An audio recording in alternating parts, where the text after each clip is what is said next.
بسم الله الرحمن الرحيم. الحمد لله رب العالمين، والصلاة والسلام على سيدنا وحبيبنا محمد وعلى آله وأصحابه أجمعين. ئیمانداران و خۆشەویستان و بەڕێزان، لە زنجیرەباسی جوانتردا بابەتی ئەم شەومان بە ناونیشانی جوانترین وتە هەڵبژێرە. بابەتەکەمان لەژێر تیشکی ئاەتەکەی قورئانی پیرۆزدایە، ئاەتی 53 لە سوورەتی ئەلیسڕادا. خوای پەروەردگار دەفەرمێ: وقل لعبادي يقول التي هي أحسن إن الشيطان ينزغ بينهم إن الشيطان كان للإنسان عدوا مبينا. أي محمد صلى الله عليه وسلم أي خۆشەویستم بە بەندەکانم ڕابگەیەنە. جا لێرەدا وشەی عیبادی بۆ تەشریفە.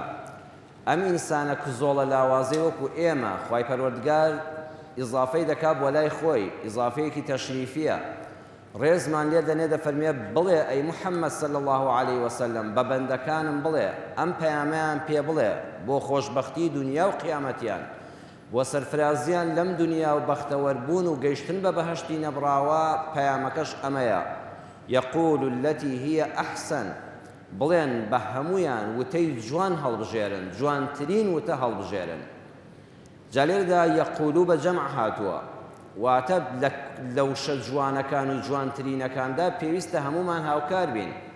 کەسێک وشەیەکی جوانن لەگەڵ بەکاردێنێ، تۆ هەوڵ بدە جوانتر بەکاربێنەوە، هەوڵ بدە لە مەرحەباییەکەی ئەو مەرحەباییەکەت گەرمتر بێ.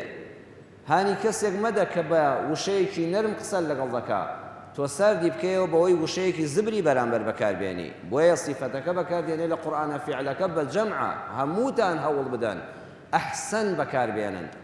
ئەحسەن ئیسمی تەفضیلە. ئیسمی تەفضیل لە زمانی عەرەبیدا دووشتن دەیانخێت تای تەرازویەکەوە، کامیان بەهایان زیاترە، کامیان شیرینترە، کامیان خۆشترە. لە کاتی قسەکردنا ئەی ئینسان کۆمەڵێ وشە بێنە بەرچاوی خۆت، هەوڵ بدە ئەمە جوانە، ئەمە جوانە، ئەمە جوانترە، ئەوە جوانترینە، تۆ جوانترینیان بەکاربێنە بۆ وشەکان وریابن. چونکە خوا دەفەرمێ شەیطان لە کاتی قسەکردندا لە هەموو کاتێک ئەو دوژمنە ئاشکرایە زیاتر لە کەمیندایە کە زەفەرتان پێبێنێ و تووشی ناڕەحەتیتان بکە و دوژمنایەتی بخاتە نێوانتانەوە. 5 تەفسیر بۆ ئەم ئاەتە لەسەر وشەی ئەحسەن دەکرێت. یەکەمیان ئەحسەن بە معنە تەوحیدە، واتە کاتێک کە تۆ قسە دەکەی لەبارەی شتێکەوە، خوا دەفەرمێ ئەحسەن ئەوەیە کە هەمووی بجێڕیتەوە بۆ لای خوا. منداڵێکن نەخۆشە، دوای ماوەیەک خوای پەروەردگار شیفای دەدا. خۆشەویستێکی وەکو ئەم بەڕێزانە براو خوشکێک لێت دەپرسێ منداڵەکەت چۆنە؟ جوان ئەوەیە بڵێ وەڵاهی چاک بوو، فڵان دکتۆر عیلاجێکی باشی کرد. ئیتر ئەمە خۆ جوانە، فڵان دکتۆر خوای گەورە کردوێتی بە وەسیلەیەک و دەرمانەکەی بۆ نووسیوی، ئەمە جوانە. ئەی جوانتر چیە؟ تۆ جوانتر هەڵبژێرە، جوانتر بڵێ ئەوەیە وەڵڵاهی خوای گەورە فەزلی لەگەڵ کردین، شیفای نارد و خوای گەورە فڵان دکتۆریشی کرد بە سەبەب. یەکسەر جارە بڵێ خوای گەورە شیفاکەی نارد. ئێمە زۆر زەرورە ئەم عەقیدەیە لە هەموو شتێکمان ناپچەسپێنین، لەناو ماڵ و منداڵماندا بەڕێزان کار بداتەوە. کاتێ مناڵەکەت تاقیکردنەوەی کردەوە دەرچووە، نەڵی وەڵی مامۆستاکانی زۆر زیرەک بوون، زۆر باش بوون، قوتابخانەیەکی پێشکەوتوو بوو. ئەمە جوانە، ئەم قسەی جەنابت ڕاستە. ئەگەر هەوڵ و هیممەتی مامۆستایان و جوانی قوتابخانەکە و سیستمی پەروەردەی نەبوویایە، منداڵەکەی تۆ کوڕکچەکەت ئاوا دەرنەدەچوو. ئەی ئەحسەن چییە؟ جوانتر چییە؟ جوانتر ئەوەیە بڵێ بە فەزلی خوای گەورە، حەمد و سەنا بۆ خوای گەورە، سوپاس بۆ خوا منداڵەکەم دەرەجەیەکی باشی هێناوە و ماڵی ئەو مامۆستا بەڕێزانەش ئاوا بێ خوا پاداشتیانداتەوە کە هەوڵ و هیممەتیان کردووە. هەوڵ بدەین هەموو شتێکمان. بازرگانیەکەت چۆن بوو؟ کەسابەتەکەت چۆن بوو؟ یەکەم جار بڵێ بە فەزلی خوا، بە ڕەحمەتی خوا، خوا یارمەتیدا موشکل زۆر باش بوو. هەمووی بجێڕەوە بۆ خوا. ئەحسەن ئەوەیە لە هەمیشە لە تەوحیدە ئاگاد لێبێ. مفەسرین دەفەرمون ئەحسەن شەهادەت هێنانە. بەڕێزان جەنابتان بیر بکەنەوە، کاتێک کە تۆ شایەتمان دێنی دڵی چی دەڵێ؟ ئەشهەد و شایەتیە دەم. شایەتیە دەی چی؟ یعنی لەبەردەمی کۆمەڵە خەڵکە. ئەم ئاەتە پێمان دەڵێ ئیسلامەتیەکەت مەشارەوە، ئەچێ وڵاتێکە پێت عیب نەبێت نوێش بکەی. ئەها شایەتیدان یعنی خەڵکینە، من شایەتمانم هێناوە بە تاک و تەنهایی خوا. بەڕاستی پەیامی محەممەدی مستەفا صلی الله عليه وسلم هەمووتان بە شاهید بم، بە شانازیەوە ئەم شایەتمانە دەڵێم. ئەحسەن یعنی خۆ جوانە، تۆ ئێستا موسڵمانی پێویست نییە فڵان کەس بزانێ موسڵمانی، بەڵام ئەحسەن ئەوەیە با بزانێ. با هەموو دنیا بزانێت تۆ شانازی بە ئاینەکەتەوە دەکەی. مسلمانێکی ترسنۆک مەبە، تەریق مەبە و ئەگەر لە دایرەیەکە کەس نوێژ ناکات تۆ هەستی نوێژەکەت بکەیت. لە زانکۆیەکی زۆر پێشکەوتوودا یەک تەلە بە نوێژ ناکە، شانازی بکەوەی بە تەنیا بەرماڵک ڕاخی و نوێژەکەت بکەی، هەر لە حەوشەکەیە بیکە، لە بینایەکەی لە شوێنێکی گەشتیاریدا یەک کە سوزدەیەک بۆ خوا نابە، بە شانازیەوە ئەحسەن ئەوەیە نوێژەکەت بە ئاشکرا بکە. خوا دەفەرمێت لە تەوحیدە ئەحسەن بەکاربێنە. لەگەڵ مناقەشەی خەڵکی تردا کە بێدینە، ئیسلامی ئێمە دەفەرمێت جوانترین قسەش لێرەدا هەڵبژێرە. لەگەڵ کابرایەکی بێدینە لە مەجلیسێکە لەسەر تەلەڤیزۆنێکا دەکەوێت مناقەشە و مجادلەی بابەتێکەوە. ئیسلام هانن نادا کام قسەی زبرە بە پێچەوانەوە، دینی خوا دەفەرمێت ئەحسەن هەوڵ بدەن لە مناقەشە لەگەڵ ئەو بێدینەدا کە بڕوای بەخوا و بە ئیسلام و بە قورئان نییە، قەد وشەیەکی بەرامبەر بەکارمەهێنا بیڕوشێنی کەسایەتی لە ناوبەری خەڵک لە تەلەڤیزۆنەکەەوە بیبینێ بڵێ بەخوا چاک پۆرتیشکان، ئەمە لە توی مسلمان ناوەشێتەوە. قورئانی ئێمە ئەوەی تێدا نییە، دەفەرمێت بەرامبەر بەو بێدینەش کە تۆ گفتوگۆی لەگەڵ دەکەی وشەیەک بەکارمەهێنە شعوری بریندارکەی، چونکە ئەوەش ئینسانە کاتێک کە ڕوخاندت کە لە ناوت برد کە ئابڕوت برد، کاکە تینی بۆ دێ پشیلەیەک تینی بۆ بێنی پەلامارت دەداتەوە. پەلاماری چیەدا؟ لە داخی تۆ کە شکاندوتە وشەیەکی زبرت بەکاربێنا، وتت هەی نەزان کوڕە تۆ زۆر بێ ئاگایی، تۆ زۆر نەخوێندەواری، هەی نەزان ئەوانت پێوت یەکسە قسە بەخوا دەڵێ، قسە بە پێغەمبەر صلی الله علیه و سلم دەڵێ، قسە بە ئیسلامەتەکەت دەڵێ، پێشدا جورئەتی نەدەکرد تۆ ئەوەندە تینت بۆ هێنا وا ناچارت کرد ڕەتفیعلی دەبێ. قورئان دەفەرمێ ئاگاد لێبێ ئەگە مناقەشە لەگەڵ بێدینێکا کرد هەوڵ بدەن نەرمترین وشە، جوانترین وشە، ڕێزدارترین وشە لەگەڵ ئەویشا بەکاربێنە. سێمیان لەگەڵ ئەو کەسانەی لەگەڵیان دەژی، وەستایەک لەگەڵ کرێکارەکانی، مدیری شەریکەیەک لەگەڵ مۆزەفەکانی، خاوەن کارگەیەک لەگەڵ هاوکارەکانی، وتاربێژی مزگەوتێک لەگەڵ ئەهلی مزگەوتەکەی، کاربەدەستی وڵات لەگەڵ گەل و میلەتەکەدا چەند جوانە ناسکترین وشە بەکاربێنێ، جوانترین وشە بەکاربێنێ، بە جوانترین ناو و بەڕێزترین ناو ناویان بێنێ. قورئان دەفەرمێ ئەحسەن هەڵبژێرە. ئەو کەسەی بەڕێوەبەری سێ وشە بێنە بەرچاوی خۆت، بزانە کامیان جوانترە قسە لەگەڵ ئەو مۆزەفەکەی بەوایان بیکە. ماڵە من لەسەر و ئەوەم، من چەند پلەم بڕیوە تا پێگەیشتم، ئەویش بە حەقی خۆیەتی قەی ناکە، هەوڵ بدە قورئانەکە تەطبیقکە. ئێستا مانگی ڕەمەزانە مانگی قورئانە، بەڕێزان ئەم دەرسانەی ئێمە تەطبیقکردنی قورئانە، های لەسەر یەک وشەی قورئانەوە سێم تەفسیر، لەگەڵ ئەو کەسەی لەگەڵ یا دەژی و لەژێر دەستی تۆدایە جوانترین وشە بەکاربێنە. خۆت فەرز مەکە من لەسەر و ئەوەم. فەرماندەیەکی سەربازی چەند نەجمە لەسەر شانتە، لەگەڵ ئەو پێشمەرگەیەی کە یەک پلەی نییە، لەگەڵ ئەو پۆلیسی کە هیچ پلەیەکی نییە، لەگەڵ ئەو ئاسایشەی دوێنێ چەکی کردوتە شان بۆ دیفاع لەم خاکە، جوانترین وشە بەکاربێنە. هەوڵ مەدەم بمەی ڕوشێنە بە وشەیەک، وا سەیری مەکە تۆ لە سوورەیای ئەو لە سەڕایە، تۆ فیلی ئەو مێرولەیە، نەخێر ئەویش ئینسانە وەکو تۆ کەرامەتی هەیە، جوانترین وشەی بەرامبەر بەکاربێنە.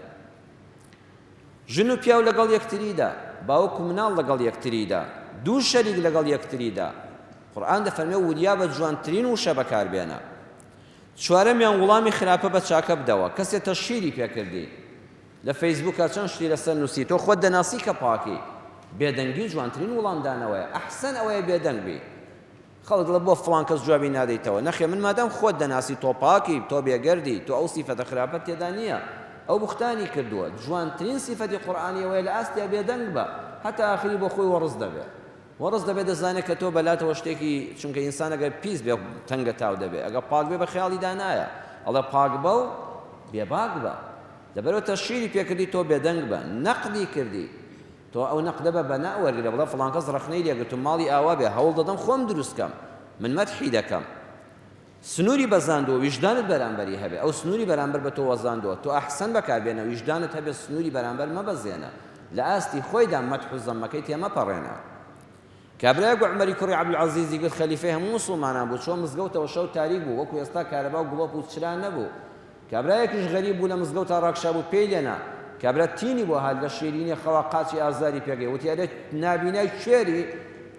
حمایەکەی عومەری کوڕی عەبدولعەزیز خەریب و لێی تووڕەبی، وتی لێی گەڕێ، وتی نەوەڵڵا کاکە کوێر نیم، داوای لێبوردن دەکەم چاوم لێت نەبوو. یەکسەر نەیگوت کوڕە تۆ خۆت کوێری؟ وتی قوربان ئەوە جواب بدایە، فەرمووی ئەو پرسیاری کرد، وتی ئەوە تۆ کوێری؟ وتم نەوەڵڵا. کابرایەک لەو سەرجەرلاوە کوێری؟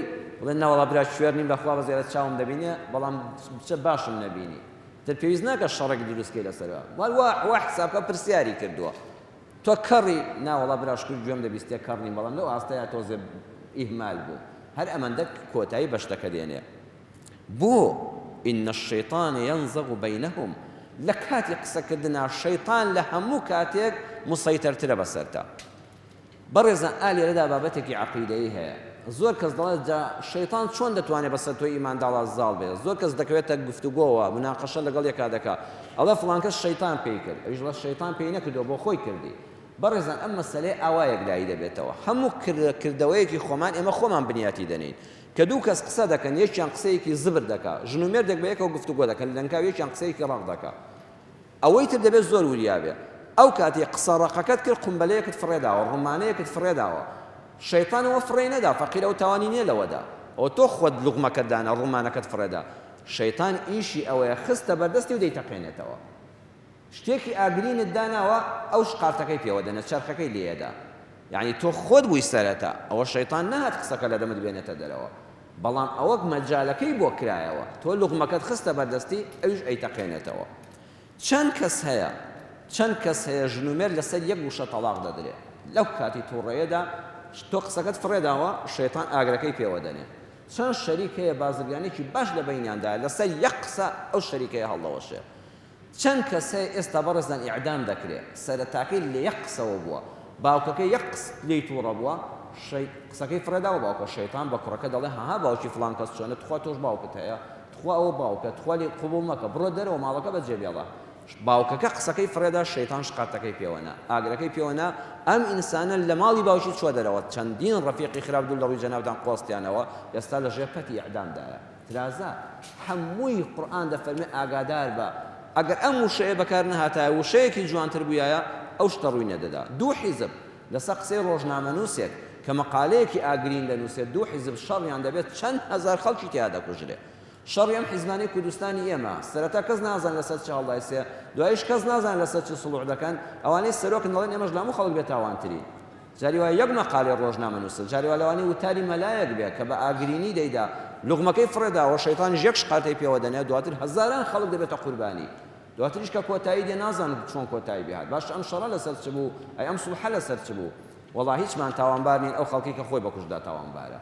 ئاگادار بین لە یەک قسەوە، ئەوەی کە ئیعلامیە ها تەلەڤیزۆنی وا هەیە بە یەک قسە ئاگرێک دەکاتەوە، ڕۆژنامەنووسە بە یەک مقالەیە کە دەینووسێت تونند و تیژە وڵاتێک بەڕێزان دەشێوێ، ئەبێ ئاگامان لە وشەکانمان بێ.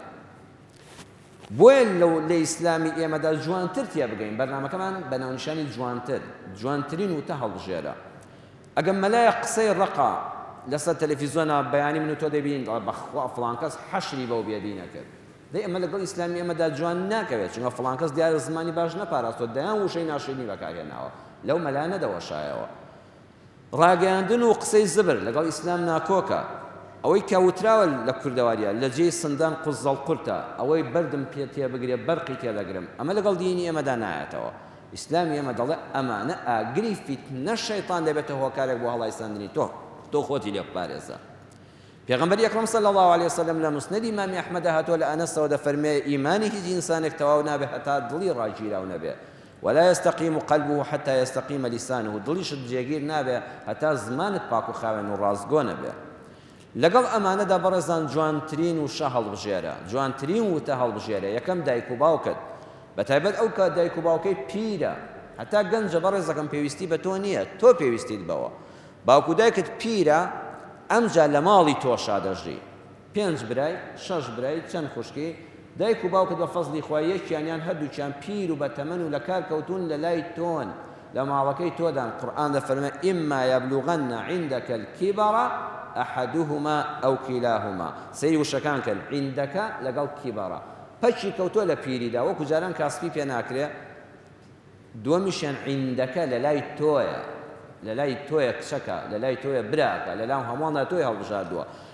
لەم کاتەدا نەچی بڵێ ئۆف لە دەستت، کوڕە فەوتام، کوڕە خۆ هەر کوڕی هەر باوکی من نیم، ئەرە خۆ هەر دایکی من نییە، ئەرە باشە ئەم برایانەشم بۆ نایان شەوێک بیبەن بۆ لای خۆیان، ئەرە بۆ کچێکی کە خۆی لێ ناکا بە سەحەب.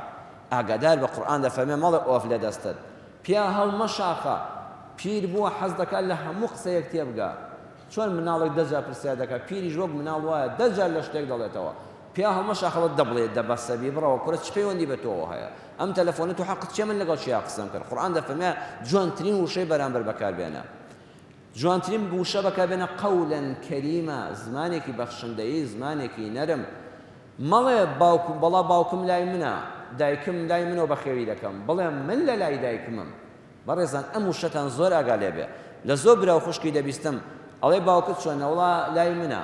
نەخێ بڵێ من لە خزمەت باوکمام، من لە خزمەت دایکمدام، مەڵێ ئەو لە لای منە، ماڵەکەم وی ئەوە. ئەزانی بەو ئەو دوو وشەیە جوانن. ڕاستە تۆ بەخێوی دەکەی، ڕاستە ئێستا ماڵەکەی تۆیە، ڕاستە خێزانی تۆ خزمەتی دەکا، منداڵی تۆ چاودێری دەکا، بەڵام جوانتر کامەیە؟ جوانتر بڵێ من لە خزمەتی ئەودام، من لە خزمەتی دایکمدام، مەڵێ دایکم من بەخێوی دەکەم، بڵێ من لە خزمەتی باوکمدام. جوان و جوانتر تۆ جوانترینیان هەڵبژێرە. دووەمیان لەگەڵ منداڵەکەتدا، مەڵێ هەتیو، بڵێ باوکەکەم، ڕۆڵەکەم، جەرگەکەم، شیرینەکەم، جوانەکە هەڵبژێرە. ناو ناتۆرەی لێمەنێ لەبەر چاوی خەڵکە، لەبەر چاوی خەڵکە نەسیحەتی کوڕەکەت مەکە، لەبەر چاوی خەڵکە لە ناو منداڵاندا نەسیحەتی کچەکەت مەکە لای هاوڕێکانی، جیایکەوە لەبەر چاوی براکانی نەسیحەتی منداڵێکیانت مەکە، جیایکەوە بە تەنها پێی بڵێ بە هەز بە شکان نەکە. جوانترینی و شەناسکترینی بۆ بەکاربێنە. تۆ تەمەنێکت هەیە، عمرت 50 ساڵە، منداڵەکەت گەنجە، لە مەعهەدە، لە زانکۆیە، تیشێرتێکی قۆڵکورتی کلاسێکی سوور لەبەر دەکا، ماڵە کوڕم ئەمە لەگەڵ ئێمە ناگونجێ. برا تازە من و تۆ پیر بووین، من قاتێکی مراخانی لەبەرکەم، ئەو تیشێرتێک لەبەر دەکا، مەڵێ ئەو زنجیرە چێ لەمە لەدایە خواڵتون نییە، وە زیوێکە لە ملیایەتی، مەڵێ ئەوە بۆ قژت ئێرەت کورد کردوێتەوە بۆ ئەمە دوایە دەبێ وەک من سەرت سەفرکەی. کاتی خۆی ئیمامی عومەر فەرمووی منداڵەکانتان وا لێ مەکەن وەکو خۆتان کۆپی بن، ئەوانە بۆ زەمانێک دروستکراون کە غەیری زەمەنی ئێوەیە. سقراط كتويتي لا تكرهوا أولادكم على آثاركم فإنهم مخلوقون لزمان غير زمانكم. من داڵەکە دوالێ مەکە بڵێ من چۆنم دەبێت تۆش وابی، من چ جلێک لەبەرکەم دەبێت تۆ ئەوە لەبەرکەی، من چ ڕەنگێکم پێخۆش بێت تۆش ئەو ڕەنگە لەبەرکەی، کچەکە من چی بڵێم دەبێت تۆ وابی. ئاخر تۆ 50 ساڵ لەو گەورەتری، تۆ 40 ساڵ تەمەنت فەرقە لەگەڵ ئەوە. ئەو زمانەی ئەم سەدەی 21 من تۆ لە سەدەی 20 لەدایک بووین، 1 سەدە فەرقمانە. گۆڕانکاریەکانی جیهان من و تۆی بەجێ هێشتووە، ئەو جیلی نوێیە. مادام لە سنووری شەرعی خوا نەچۆتە دەرەوە، کە سنووری شەرعی خوش بە جۆری قشچاکردن و ستایلی ڕیش و جۆری جل و ڕنگ و ئەوانە ئیسلام ئێمە تەداخولی ئەم وردەکاریانەی ژیانی ئینسان ناکە. ئەوانە کۆمەڵشتی تایبەتمەندی ڕۆژگارن، بە زەمان مۆدیلەکان دێن و دەڕۆن. کەی ئیسلام لە گەنجەکەمانی مەنع کردووە؟ کەی ئیسلام بە گەنجێک دەڵێت تۆزی ئێرە دەرکەوت نوێژەکەت بەتاڵە؟ وەڵا حاشا، ئیسلامی ئێمەمانی تێدا نیە جوانتر لە دینەکە تێبگەیت، لەگەڵ مناڵەکە تا جوانترین و شە بەکاربێنە مەیشکێنە. سێمیان لەگەڵ بووکەکەتدا، کچی غەریبەیە کاتۆتە ماڵتەوە، خزمت نییە، هیچ نییە، کوێ خوازبێنی لە کولیە لە مەعهەدێک لە ئامادە، یەک کوڕەکە ناسیوێتی. ئێستا ئەو ماڵی باوک و دایک و برا و کەس و کاری بەجێ هێشتۆ بۆتە میوانی ماڵی تۆ، میوانی ئەسڵەن ئەولادی ماڵتە. ئەها بەڕێزەکەم بووکەکەت بە حەیاتی دەستنوێژی لێن ناشکێ، وانە؟ ئەمە چیمان پێداڵە؟ ئەو ڕۆژەی کوڕەکەت ژنێکی مارە کرد لای مامۆستای بەڕێز و حاکمی بەڕێز، کە علامەکە هاتنەوە لای مامۆستاکە هەستان، لەو لەحزەیەوە کوڕەکەشت تەلاقی بداتەوە، نەشی گوازێتەوە، تەلاقی بداتەوە، هەتایە ئەو ئافرەتە دەستنوێژی لە تۆ ناشکێ، هەتایە.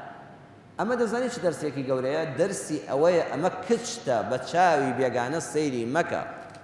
چەند جوانە کەسێک کە لێ پرسی ئەمە فڵان کەس چییە؟ بڵێ وەڵای ئەمە فڵان خانمە، ئەمە ژیانخانی بۆ نمونە بووکمە، ئەمە کچە گەورەکەمە، لەگەڵ بووکەکەما بڵێ کچی گەورەشمە. یەکسەر ئەو ئافرەتە چەند دڵی پێخۆش دەبێت. ئەزانێ باوکی لەدەست نەداوە، باوکیچکەی بۆ زیاد بووە، ئێستا دوو باوکی بە سۆزی هەیە.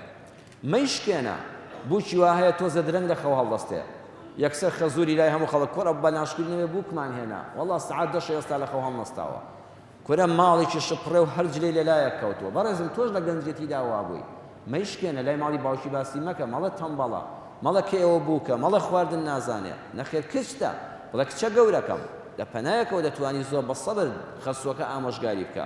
جوانترین وشەی لەگەڵ بەکاربێنە. لەگەڵ زاواکەتدا یەکسەر مەڵێ محەممەد، بڵێ کاکە محەممەد، یەکێکی لێ پرسی ئەم کوڕی لەگەڵ تا کێیە؟ بڵێ وەڵا کاک فڵان کەسی زاوامە، کوڕی گەورەمە. ئەزانی ئەم وشەیە چەند جوانە؟ کابرا لای ئێمە بەلالوتێکەوە حەمەیە، حەمەی زاوام. ئەی بۆ نەڵی کاک محەممەد، قەت زاواکەت بەبێ کاک بانگ مەکە، ئەدەبە بۆ خۆت. یەکسەر ئەو زاوای هەست دەکات تۆ باوکی ئەوی، نەک بە چاوی بێگانە سەیریکەی. ناو ناتۆری لێ منێ، حتا تەنان لەگەڵ کچەکەتا خراپەیەکیە بوو، لەبەر چاوی کچەکەت ئامۆژگاری مەکە، لەبەر چاوی خێزانەکەتە ئامۆژگاری مەکە، جیایکەوە جوانترین وشە. بڵێ کاکە فڵان کەس دەست لە ملیکە ماچیکە، بەخوا شانازیەکەم کوڕێکم بۆ زیاد بووە، بەخوا کوڕەکەم منیش لە تەمەنی تۆدا هەندێک هەبڵەوکەم و کوڕیم هەبوو، خەزورم پێی وتم، خوا دڵێکی صافەوە وەریگرە باوەڕ کە یەکسەر ئەو زاوایە گوێت بۆ دەگرێت هەرچی تۆ بڵێ بە قسەت دەکا بەڵام بڵێ فڵان کەس هەتی و کچم لێ زیاد بوو نانم بە نەدەدرایە تر ئاگر دەگرێت کاکە ئەویش دەڵێ ئەمە چی ئەمە دوژمنە ئەمە خەزورە ئەمە کەی مامە جوانترین وشەی لەگەڵ بەکاربێنە لەگەڵ ژنەکەتدا کوردەواری وشەیەک بەکاردێنێ دەڵێ ماڵە دەڵێ فڵان کەستان چۆنە وڵا ماڵەوەمان نەخۆشە ماڵەوەمان لە ماڵ نییە ئەم وشەیە ڕەمێ بە تەعبیرێک جوان بێ یعنی ماڵەوەمان یعنی ماڵەکەم ئەگە خێزانەکە میتیانە بێ هەر هیچم نییە نە خانوم هەیە نە ماڵم هەیە نە مەتبەخم هەیە نە نانم هەیە کە خێزانم لە ماڵ نەبوو یعنی کاکە بێ ماڵەوەمان لە ماڵ نییە کە خێزانم نەخۆش بوو یعنی کەسم نییە ماڵەوەمان نەخۆشە بەڵام لە دیوێکی ئیسلامیەوە ئێمە بەرنامەکەمان جوانترە ئەگە ئەم وشەیە جوان بێ ئەگە ئەم وشەیە جوان بێ ئێمە لەسەر مەسەلەی ئافرەت لەسەر فیمینیزم و ئەوانە ئێستا چەندین کۆنگرە دەبەسرێ بەڕێزان وەڵڵی ئیسلامی ئێمە لە هەموو کەس چاکتر دەڕوانێتە ئافرەت ئێمە شاعیرە ئیسلام خوازەکانمان شاعیرە لاوەکانمان لەم تازانەدا ئاوا شعریان نووسێ مامۆسای هێمن خورشیدی شاعیری تازەلاوی ئیسلام خواز باسی ئافرەت دەکات ئەم شعرە جوانی نووسیەوە دەڵێ ئەمە چییە دوو چاوی هەست لە چاوی ئێمە جوانترە دوو لێوی هەست لە لێوی ئێمە جوانترە دوو تا برۆی کەوانی هەست وەک شمشێر گورچک بڕە لار و لەنجە و دەست و پەنجە و هەموو شتی لە ئێمە خانومانترە سروشتی ئەو هەر وەک سروشتی کۆترە لە دەروونە هەڵقوڵاو و لە ڕوخسارە ئارامگرە وەکو ئێمە خوڵقەندراوی گوڵ و خۆڵە و کەچی هێندە سووتێنەرە دەڵی پڕیشکی ئاگرە ئەمە چییە لە جوانیە شای جوانیە هۆی بەدبەختی و چارەڕەشی و کلیلی کامەرانیە ئەمە چییە چی پێدێژن خەڵکی گۆرانی بۆ دێژن لە دوورەوە فرمێسکی بۆ هەڵدەڕێژن لەسەر ڕێیە لە شوێن پێیە جەستەی دەیان حەز و خولیا و هەزاران ئاوات دەنێژن ئەمە چییە کێ دەیزانێ هۆکاری شادی و ماتەمە ساتێک لی دوور بیت ئەستەمە چەندە نزیکیت بیت کەمە کەچیە هەد بێت یاخود نەدبێت هەمووی خەمە ئەمە چییە سەر لەبەری نهێنیە هەستانە پێی دانیشتنی گریانی خەندەکردنی بێدەنگبوونی یا ناز و ڕگرتنی ئەمە چییە بوو بێبوونی ئەو نە شعرێک لەدایک دەبێ نە نیگارێک دەکێشرێ نە فرمێسکە لە چاو دەڕژێ نە ئاهێ هەڵدەکێشرێ لە ئێمەیە و ئێمە لەوین بە ئاسپایی لە هەموو لا دوای دەکەوین کام پیاوی خاوەن ئاوەز و بە تەکبیرە خۆی هەڵدەکێشێ کە ژیرە بەتاڵێکی بسکی ئەوە هەڵواسراوە و لەبەر دەمیدا ئەسیرە ئێمە ئیسلامی ئێمە ئاوا دەڕوانێتە ئافرەت ئیتر خەڵکانێک بە ناوی خۆیانەوە چی بە ئافرەت دەڵێن ئەوە ڕێزی ئیسلامە لە دینی ئێمەدا جوانتر لێی تێبگەین کەواتە لەگەڵ ئەو خێزانەدا جوانترین وشە بەکاربێنە یعنی ئەگە دەڵێن ماڵەوەمان نەخۆشە ماڵەوەمان لە ماڵ نییە ماڵەوەمان سەفەری کردووە جوانە ئەی جوانتر چیە ناوی بێنە پێغەمبەر ئەکرەم صلی الله علیه وسلم کاتی عەمری کوڕی عاز لە فتوحاتێکی گەورە گەڕابەوە ویستی شان و شکۆی خۆی بەرز کاتەوە ئەو دژایەتێ زۆرەی بۆ ئیسلامی کردبوو ئێستا لەبەر چاوی گەورە پیاوانە حەزرەت صلی الله علیه وسلم مەدحی بکە چوە پێشەوە سینەی دەرپەڕان وتی ئەی پێغەمبەری خوا چ کەسێک خۆشەویستترین کەسە لەلات زانی پێغەمبەری خوا بە سەرکەوتنەکەی زۆر دڵخۆشە ئێستا دەڵا عەمر کە ئەو سەرکەوتنە گەورە لەشکرەی بەدەستێناوە بەڵام پێغەمبەری خوا صلی الله علیه وسلم لەبەر چاوی ئەو هەموو گەورە پیاوەدا فەرمووی خۆشەویستترین کەسم عائیشەیە یەکسەر ناوەکەی هێنا نەیفەرمی ماڵەوەمان خێزانم هاوسەرەکەم هاوژینەکەم یەکسەر عائیشە لەبەر چاوی ئەو هەموو گەورە پیاوە وتی قوربان مەبەستم لە پیاوانە فەرمووی ئەبووها باوکی عائیشە نەشیوت ئەبوو بەکر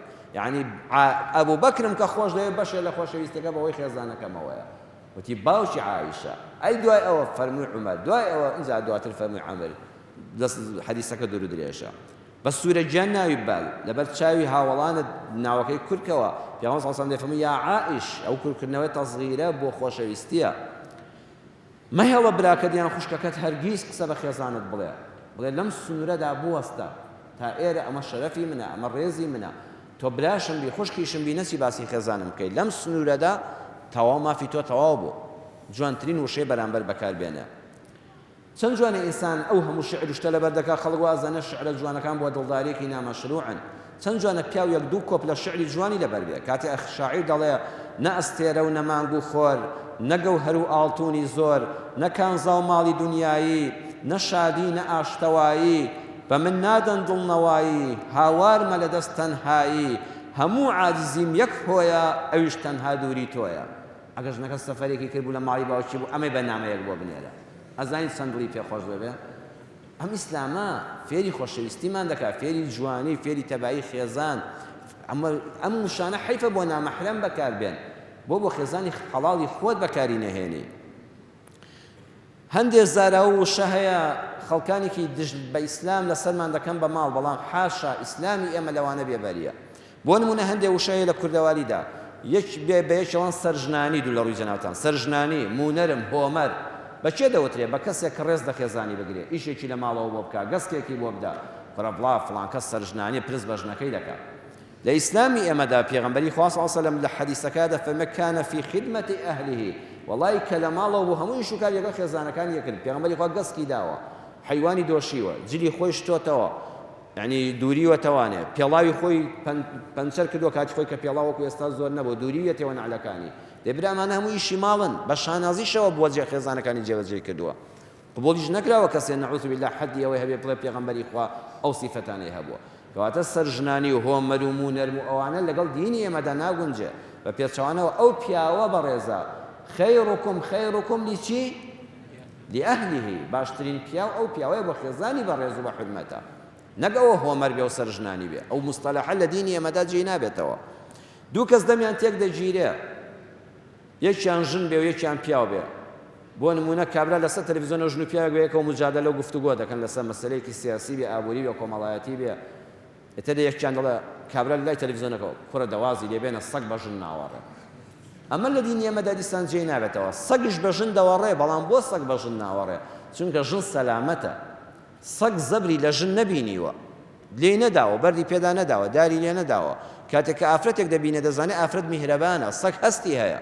بۆ بە ژنەکە ناوەڕێ ئەزانێ وەکو پیاوەکە بێ سۆز نییە ژن سۆزی هەیە ژن میهرەبانی زیاترە بەرد ناوەشێنێ داری پێ نییە تێڵای پێ نییە چەک بەشان نییە لەبەرەوە هەر بە سروشتی خۆی دەزانێ ئافرەت بەڕێزە بە حورمەتە معنای ئەوە نییە سەگیش بە ژن ناوەڕێ ژن هێندە پیسە ئەبێ مستەلەحانەمان ئاگا لێ بێ ئەمانە لەسەر ئیسلام کەس حسابیان نەکا لە دینی ئێمەدا ئەم جۆرە قسانە جیان نابێتەوە شەشەمیان ژن بە حورمەت و جوانترین وشە ناوی مێردەکەی بێنێ چەند جوانە بڵێ هەناسەکەم نەڕۆین والله هیچ عیب نییە لەناو مەدیسێکا ژنێک ئاوا بە پیاوەکەی بڵێ نەک فڵان نەڕۆین محەممەدە پێڵە حەمە ئەحمەدە پێڵە ئەحە ئەتر ئەمانە یان ئەوانە جوان نین جوانترین ناوێک بڵێ هەناسەکەم بڵێ دڵەکەم ڕوحەکەم نەڕۆین چەند حرمەت لە مێردێ بگرێ وەڵی خوشکی بەڕێزم چەند حرمەت لە مێردەکەت بگری ئەوەندە بە حرمەت ئەبی لە ناو خەڵکە هەر ژنێک ئەوێ خاوەنی ڕێز بێ باڵانسی ڕێز و حرمەتی تۆ چەندە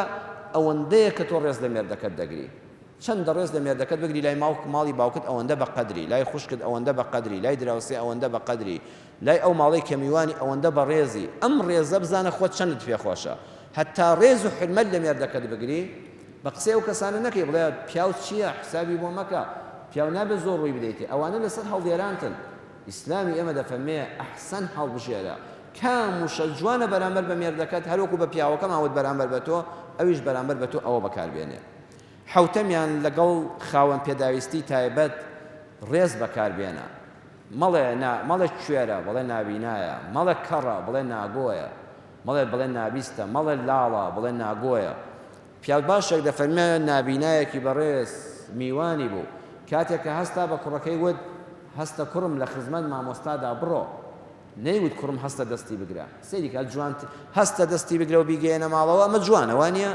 ئەنیمە هەر ڕێزە دەستی بگرە بۆی نەکەوێ و نابینە و نابینێ ئەی جوانتر چییە کوڕم هەستە لە خزمەتیا بڕۆ بە بێگومان خۆ کوێرەکە ناتوانێت نابیناکە ناتوانە بڕوا بخۆی ئەبێت دەستی بگری بەڵام لە خزمەتیا بڕۆ با هەست بە نەقز نەکا بەهۆی ئەم وشەیتەوە ئەبێت زۆر ئاگا لێ بێ ئەگەر لە ماڵەکەت مناڵێکی خاوەن پێداویستی کەمەندام هەبوو ئەبێت زۆر بەڕێزەوە بیڵێ هەستی بریندار نەکەی چونکە ئەوانش هەستیان زۆر بەقووەتە لەگەڵ بچووکترین وشەداوە ئازانن تۆ لە بۆشکاندنی ئەو بەکاری دێن بنیامین فرانکلین قسەیەکی جوانی هەیە دەڵێ ڕەفتاری جوان باشترە لە قسەی جوان هەمیشە قسە شەر نەبێت کوردەواری پندێکی هەیە ئەڵێ دەمتەڕی کاسە وشک کابرا بە زمان جاریەوە هیچی نێشتێتەوە بەڵام لە کردارە فاشلە ئێمە ئەوەشمان ناوێت قسەی جوان کرداری جوان کەواتە بنیامین فرانکلین دەڵێ ڕەفتاری جوان باشترە لە قسەی جوان ئێستا ئەم سەرکردانەی وڵاتی ئێمە هەموو جیهان بە زۆری زۆر وعد دەدەن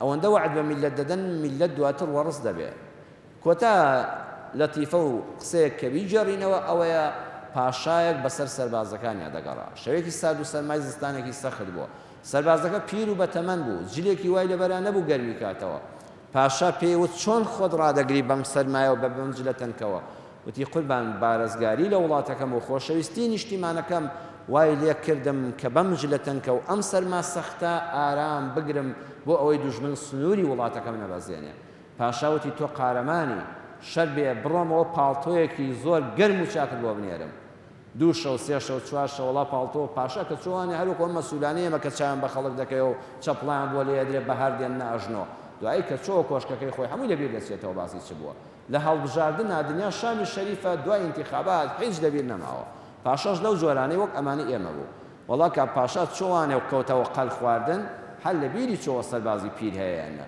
ئەڵە دواتر سەربازە پیرەکە شەوێک ڕق بووەوە نامەیەکی بەجێهێشتە بوو وەڵای ئەو هەموو ساڵە بەرگەی سەرمای سەختی زستان و بێپاڵتۆیم گرت بەڵام ئەی پاشا وعدە گەرمەکەی تۆ کە نەهاتە جێ منی ڕق کردەوە گیانم لەدەستدا ئەو کاتێ وتت پاڵتۆیەکی گەرمت دەدەمێ ئومێدم بۆ پەیدا بوو کە ئومێدەکە فەوتە گیانیشم فەوتە لەبەرەوە دەبێ وریاش بین لەگەڵ قسە جوانەکاندا کردارە جوانەکانیش پێشکەش بکەین ئەمە بابەتی ئەم شەومان بوو لە ژێر ناونیشانی جوانترین وتە هەڵبژێرە خوای گەورە جوانترین وتە بخاتە سەر زمانمان باشترین ڕەفتار بکاتە کاڵای باڵامان وەسەلام عەلەیکم وەڕەحمەتوڵڵاهی وەبەڕەکاتوه